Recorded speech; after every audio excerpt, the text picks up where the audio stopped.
얼굴 외상 실제 사례 중에서 턱이 골절됐던 부분도 이야기를 할게요. 이분도 충남대에 다니는 분인데 이제 수업에 늦어서 킥보드를 타고 가고 있는데 과속방지턱에 부딪혀서 아래 턱뼈를 부딪혀서 이제 부러졌던 경우거든요. 아래 턱을 이렇게 아스팔트 같은 거에 부딪히면은 턱에 부딪힌 곳하고 충격이 양쪽 옆으로 퍼져가요. 이렇게.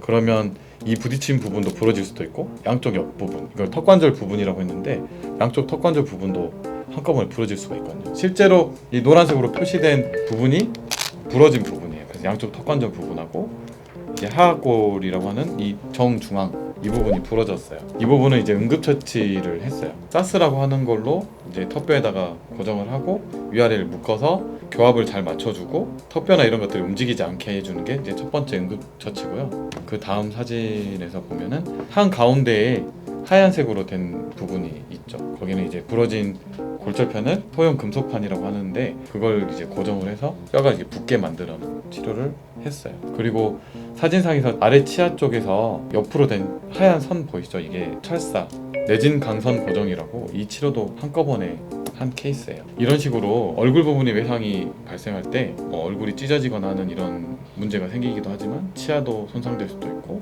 턱뼈나 이런 것들도 한꺼번에 손상될 수 있기 때문에 어떻게 하면 예방을 할 수 있을까요? 일단은 운동을 할 때 가급적이면은 얼굴을 다 가릴 수 있는 그런 보호 장비를 해야 되지 않을까요? 뭐가 있을까요? 치아 같은 경우에는 이제 격투기 선수들이 주로 쓰는 마우스피스라든가 헤드기어 헤드기어 이런 장비들이 있을 것 같네요. 그리고 스케이트 타실 때는 안면 보호대나 이런 거 눈을 보호할 수 있는 거를 쓰시면 좋고요. 그 다음에 교통사고 환자들 예방하려면 안전벨트. 오토바이나 자전거 또는 킥보드 탈 때는 어떤 거 쓰면 좋을까요? 앞면 전체를 다 가릴 수 있는 풀페이스 헬멧을 쓰는 게 좋죠. 풀커버 헬멧이 좋죠. 근데 실제로 예전부터 제가 맨날 느꼈던 거는 오토바이 타시는 분이나 뭐 자전거 타시는 분들이 헬멧을 머리만 가리는 헬멧을 많이 쓰세요. 그러다 보니까 사고가 딱 나서 뭐 이제 얼굴로 이렇게 딱 떨어지면 머리는 보호해서 이제 뇌나 이런 데 문제가 없는데 얼굴이 완전히 엉망이 되는 경우가 많아요. 요즘은 자동차 이런 거보다 킥보드 환자분들이 훨씬 많이 다치세요. 무게중심이 앞으로 가 있으니까 대부분 쏠리면서 얼굴로 많이 떨어지기 때문에 풀커버 헬멧을 쓰시면 좋을 것 같고요. 예방법 중에 마지막으로는 또 하나, 횡단보도에서도 스마트폰을 보시는데 이런 경우에는 주의를 잘 안 보기 때문에 자동차 사고 같은 거 또는 뭐 다른 타인과 부딪히면서 넘어져서 얼굴을 많이 다치는 경우가 있기 때문에 가급적이면 걸어 다니실 때는 스마트폰을 사용 안 하시면 좋을 것 같아요.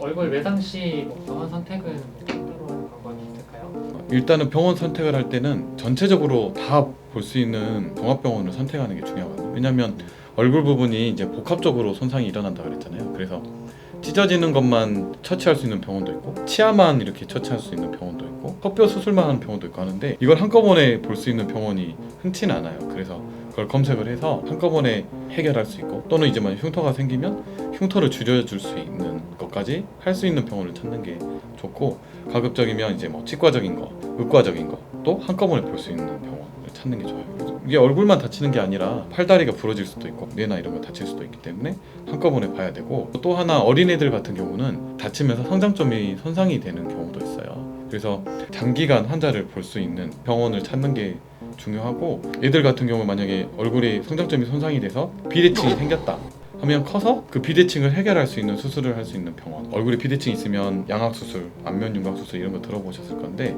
그런 거 수술을 통해서도 비대칭을 해결할 수가 있거든요. 토탈 케어를 해줄 수 있는 병원을 찾는 걸 추천드려요.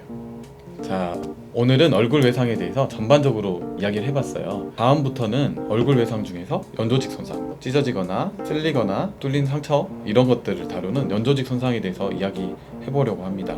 오늘은 여기까지였고요. 다음 영상에서 뵐게요.